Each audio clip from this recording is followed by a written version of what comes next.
નમસ્કાર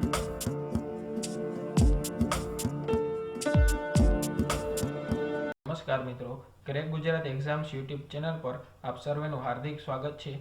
આજના વિડીયોમાં આપણે કોરોના વાયરસને લગતા ખૂબ જ અગત્યના પ્રશ્નોની ચર્ચા કરવાના છીએ, જે આવનારી બધી જ સ્પર્ધાત્મક પરીક્ષામાં તમને ઉપયોગી થશે।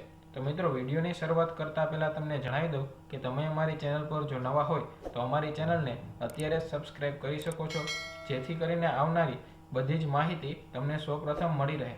તો મિત્રો, આપણી ચેનલ પર કોરોના વાયરસને લગતો પાર્ટ 1 એ બનાવી દીધેલ છે અને તે તમે પ્લેલિસ્ટમાં જઈને જોઈ શકો છો। તો મિત્રો, આજના વિડીયોની શરૂઆત કરીએ કે સૌપ્રથમ પ્રશ્ન છે, વિશ્વ આરોગ્ય દિવસ એ ક્યારે ઉજવવામાં આવે છે? તો વિશ્વ આરોગ્ય દિવસ એ 7 એપ્રિલના રોજ ઉજવવામાં આવે છે। મિત્રો, WHO ની સ્થાપના 7 એપ્રિલ 1948ના રોજ થઈ હોવાથી આપણે વિશ્વ આરોગ્ય દિવસ એ 7 એપ્રિલના રોજ ઉજવીએ છીએ। મિત્રો, WHO એ વૈશ્વિક સ્તરે આરોગ્યની દેખરેખ રાખતી સંસ્થા છે અને તેનું વડું મથક એ સ્વિટ્ઝરલેન્ડ ખાતે આવેલું છે। તો મિત્રો, આ વર્ષે 2020માં કોરોના વાયરસ આવેલો હોવાથી આ પરીક્ષાની દ્રષ્ટિએ ખૂબ જ અગત્યનો પ્રશ્ન બની રહે છે। ત્યાર પછીનો પ્રશ્ન જોઈએ કે હાલમાં WHOના મહાસચિવ એ કોણ છે? જેનો જવાબ છે ટેડ્રોસ અધનમ। ત્યાર પછીનો પ્રશ્ન છે, 2020ની વિશ્વ આરોગ્ય દિવસની થીમ એ કઈ છે? મિત્રો, દર વર્ષે વિશ્વ આરોગ્ય દિવસની થીમ એ અલગ અલગ હોય છે। 2020માં કોરોના વાયરસ આવ્યો હોવાથી આ વર્ષની વિશ્વ આરોગ્ય દિવસની થીમ એ પરીક્ષાની દ્રષ્ટિએ ખૂબ જ આઈએમપી બની રહે છે। તે માટે આ વર્ષની વિશ્વ આરોગ્ય દિવસની થીમ એ સપોર્ટ નર્સિસ એન્ડ મિડવાઇફ્સ છે।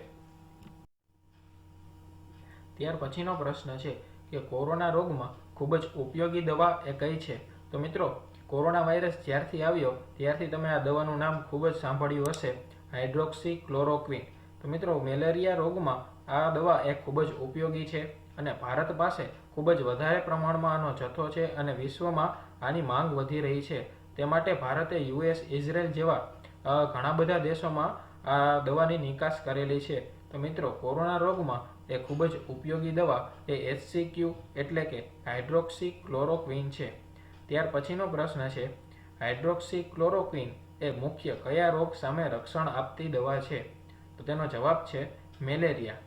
મેલેરિયા રોગમાં હાઇડ્રોક્સી ક્લોરોક્વિન એ રક્ષણ આપતી દવા છે અને આ દવા એ કોરોના વાયરસના દર્દીઓમાં પણ ખૂબ જ સારું એવું પરફોર્મન્સ દેખાડે છે। ત્યાર પછી પ્રશ્ન છે, હાઇડ્રોક્સી ક્લોરોક્વિનનું અણુસૂત્ર કયું છે? તો મિત્રો, આ પ્રશ્ન પરીક્ષાની દ્રષ્ટિએ ખૂબ જ ઉપયોગી છે, કારણ કે કોમ્પિટિટિવ એક્ઝામમાં વિજ્ઞાનનો ક્વેશ્ચન પૂછાય છે, તેમાં ઘણા બધા અણુસૂત્ર પણ પૂછાતા હોય છે। તો આ વર્ષે કરંટ અફેર્સ અને વિજ્ઞાનની દ્રષ્ટિએ ખૂબ જ અગત્યનો પ્રશ્ન બની રહે છે, જેનો જવાબ છે C18H26 Cl N3 અને O। હાઇડ્રોક્સી ક્લોરોક્વિનનું અણુસૂત્ર છે C18H26 Cl N3 અને O। ત્યાર પછીનો 7મો પ્રશ્ન છે, PPE કિટનું આખું નામ શું છે? તો મિત્રો, PPE કિટનું આખું નામ એ પર્સનલ પ્રોટેક્ટિવ ઇક્વિપમેન્ટ છે। મિત્રો, આ PPE કિટ એ ડોક્ટર્સ અને નર્સ દ્વારા જે પણ કોરોના દર્દીઓની સારવાર કરે તેનો ઉપયોગ કરવામાં આવે છે અને PPE કિટ એ ખૂબ જ ચર્ચામાં રહેલો છે, તે માટે આવનારી પરીક્ષામાં ખૂબ જ અગત્યનો પ્રશ્ન બની રહે છે। ત્યાર પછીનો પ્રશ્ન છે કે આરોગ્ય સેતુ એપ એ કયા મોડલ અંતર્ગત બનાવવામાં આવી છે? તો મિત્રો, PM નરેન્દ્ર મોદી સાહેબ જ્યારથી કોરોના વાયરસ આવ્યો છે ત્યારથી આરોગ્ય સેતુ એપ એ આપણા ફોનમાં ડાઉનલોડ કરવાનું કીધેલું છે। તો મિત્રો, આ ખૂબ જ ઓછા સમયમાં ડાઉનલોડ થયેલી એપ્લિકેશન છે, જે ટૂંકા સમયમાં 5 કરોડ લોકોએ ડાઉનલોડ કરેલી હતી। તો મિત્રો, આરોગ્ય સેતુ એપ એ PPP એટલે કે પબ્લિક પ્રાઇવેટ પાર્ટનરશિપ અંતર્ગત બનાવવામાં આવેલી છે। ત્યાર પછીનો પ્રશ્ન છે, રાજકોટની જ્યોતિ CNC દ્વારા કયું વેન્ટિલેટર બનાવવામાં આવ્યું છે? રાજકોટની જ્યોતિ CNC દ્વારા કયું વેન્ટિલેટર બનાવવામાં આવ્યું છે? તો વિદ્યાર્થી મિત્રો, ધમણ 1 વેન્ટિલેટર એ રાજકોટની જ્યોતિ CNC દ્વારા તૈયાર કરવામાં આવેલું છે અને આપણે ધમણ 1 વિશે બીજી માહિતી મેળવીએ તો માત્ર 10 દિવસમાં જ આ વેન્ટિલેટર એ તૈયાર થઈ જાય છે અને જ્યોતિ સીએનસી દ્વારા પહેલા 1000 વેન્ટિલેટર એ ગુજરાત સરકારને ફ્રીમાં આપવાની ઘોષણા કરી હતી.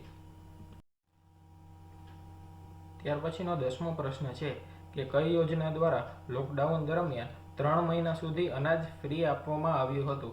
તો જેનો જવાબ છે PMGKY એટલે કે પ્રધાનમંત્રી ગરીબ કલ્યાણ યોજના. તો મિત્રો આ યોજનામાં ઘણી બધી સુવિધાઓ ગરીબોને આપવામાં આવી હતી લોકડાઉન દરમિયાન. તો તેમાં 3 મહિના સુધી આ અનાજ પણ ફ્રીમાં આપવામાં આવ્યું હતું. તો આ યોજનામાં ઘણી બધી સુવિધાઓ આવેલી હતી. તો તે માટે આ યોજના એ ટોટલ 1.70 લાખની કુલ રાશિ ધરાવે છે. ત્યાર પછીનો પ્રશ્ન છે કે ભારતમાં કોરોનાની ટેસ્ટિંગ કિટ બનાવવાની સૌપ્રથમ મંજૂરી કઈ લેબને મળી હતી? જેનો જવાબ છે માયલેબ. જે માયલેબ એ મહારાષ્ટ્રના પુણે ખાતે આવેલી છે. ત્યાર પછીનો પ્રશ્ન છે કે ભારતીય રેલવે દ્વારા કયું વેન્ટિલેટર બનાવવામાં આવ્યું હતું? જેનો જવાબ છે જીવન વેન્ટિલેટર. મિત્રો આ પરીક્ષાની દ્રષ્ટિએ ખૂબ જ અગત્યનો પ્રશ્ન છે, કારણ કે આ જીવન વેન્ટિલેટર એ સૌથી સસ્તું વેન્ટિલેટર બન્યું હતું. તેની કમ્પ્રેશનની કિંમત બાદ કરીએ તો માત્ર 10,000માં જ આ વેન્ટિલેટર તૈયાર થઈ ગયું હતું અને જે પંજાબ ખાતે બનાવવામાં આવે છે. ત્યાર પછીનો પ્રશ્ન છે કે IAS, IPS અને IRS કક્ષાના અધિકારીઓ દ્વારા કયું અભિયાન શરૂ કરવામાં આવ્યું હતું?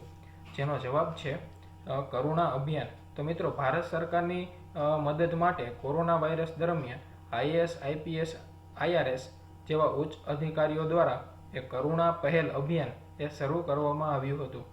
ત્યાર પછીનો પ્રશ્ન છે કે પ્રાણવાયુ વેન્ટિલેટર એ કોના દ્વારા બનાવવામાં આવ્યું હતું?